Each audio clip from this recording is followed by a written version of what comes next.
Dhaka metropolitan পুলিশের DB cyber and special crime দক্ষিণ বিভাগ কর্তৃক রাজধানীতে হানি ট্র্যাপের মাধ্যমে ব্ল্যাকমেইল করে অর্থ আদায়ের অভিযোগে সংঘবদ্ধ একটি চক্রের 5 সদস্যকে গ্রেফতার করেছি।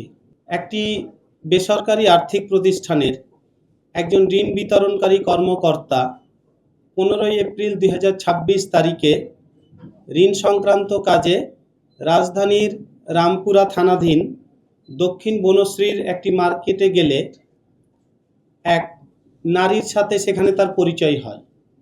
সেই নারী ঋণ গ্রহণে আগ্রহী বলে তার কাছে নিজের পরিচয় দেয় এবং এই ভুক্তভোগীর কাছ থেকে তার একটা ভিজিটিং কার্ড নেয়। পরবর্তীতে এই ভুক্তভোগীর সাথে ওই নারীর বেশ কিছুদিন মোবাইল ফোনে নিয়মিত কথা হতো এবং তাদের মধ্যে কথা বলতে বলতে একটা ঘনিষ্ঠ সম্পর্ক গড়ে ওঠে। খিলগাঁও থানাধীন একটা ফ্ল্যাটে নিয়ে যায়। তো ফ্ল্যাটে প্রবেশ করার কিছুক্ষণ পরপরই খুব অল্প সময়ের মধ্যেই অতি দ্রুত সেখানে আরও 4 জন লোক উপস্থিত হয়। তারা উপস্থিত হয়ে এই ভুক্তভোগীকে বেধড়ক মারপিট করে এবং তাকে নগ্ন করে ওই নারীর সাথে তার কিছু আপত্তিকর ভিডিও ধারণ করে। এই ভিডিও ধারণ করার পরে তার মোবাইল ফোন, মানি ব্যাগ, নগদ অর্থ, ব্যাংকের এটিএম কার্ড, জাতীয় পরিচয়পত্র, ড্রাইভিং লাইসেন্স, মোটরসাইকেলের রেজিস্ট্রেশন সহ গুরুত্বপূর্ণ কাগজপত্র জোরপূর্বক ছিনিয়ে নেয়।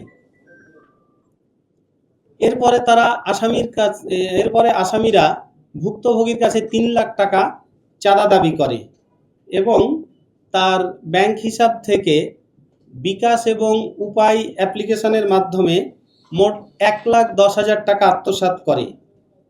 একই সাথে আপত্তিকর ভিডিও সামাজিক যোগাযোগ মাধ্যমে ছড়িয়ে দেওয়ার হুমকি দিয়ে বিভিন্ন সময়ে তাকে ব্ল্যাকমেইল করতে থাকে। দেখেছি এই 5 জনের প্রত্যেকের বিরুদ্ধেই একাধিক মামলা রয়েছে, এমনকি তাদের ডাকাতি সহ বিভিন্ন ধরনের সম্পদ আত্মসাৎমূলক বিভিন্ন ধরনের মামলার অভিযুক্ত আসামি তারা।